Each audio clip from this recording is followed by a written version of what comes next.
I call this exercise pendulum with the leg.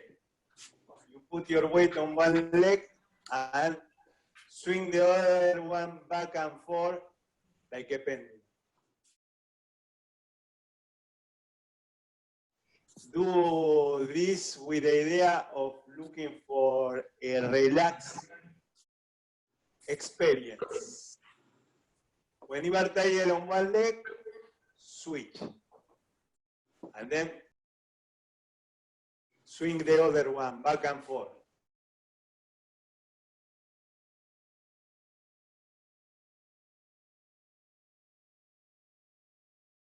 As you see, I keep my foot close to the floor but not dragging it. It's not touching? It's touching, but there is a distance of 1 hair. For you, you are familiar with that measure. Is that dog hair or person hair?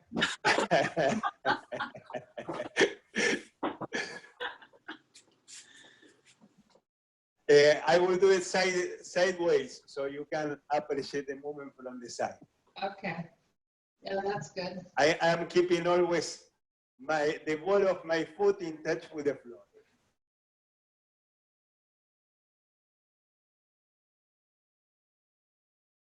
I will change weight and do the same with the other leg. What we are trying to do also is to isolate the movement of the leg from the rest of the body.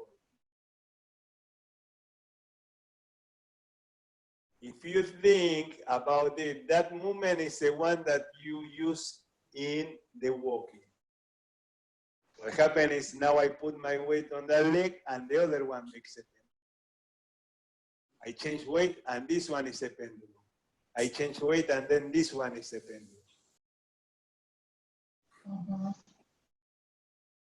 In addition of the pendulum, the leg that has your weight is pushing a little bit at the end of the pendulum movement. It's pushing a little bit. That's the extra intensity that you give to the step. I will give you 2 examples. Without that intensity, I am walking, let's say, thinking about what I'm going to do next. And now I am walking, listening to the music. Forward, also backward.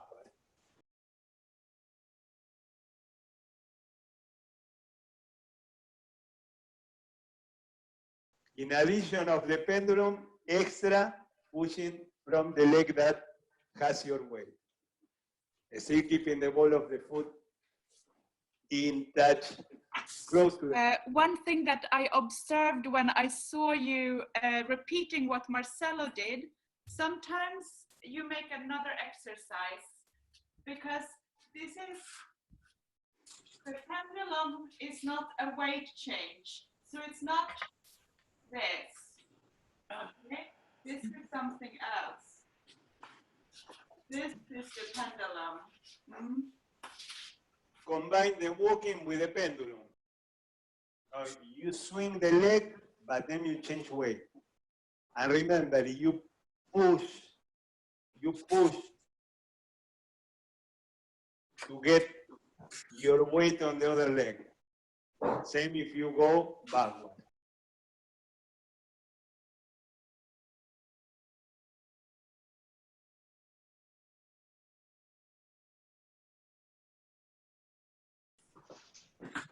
Let's see.